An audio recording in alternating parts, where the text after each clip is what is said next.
How to log in PUBG with email. Hi guys, it's Mikran from Gaming Basics. Today I am going to guide you how to log in PUBG Mobile with email. Login in PUBG Mobile with email is quite easy, so without any delay, let's start the video. Open PUBG Mobile, launch the game on your mobile device. Choose the email option.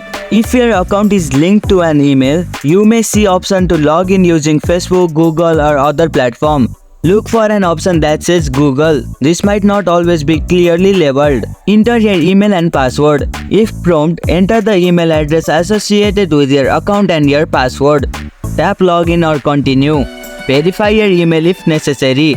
Two-factor authentication or email verification is enabled. Check your email for verification code and enter it in the game when prompt. And there you go, it's done. That's how you can log in with email on PUBG. If you liked our video, press the thumbs up and share button. If you have any question, comment down below and don't forget to subscribe the channel for more tutorials.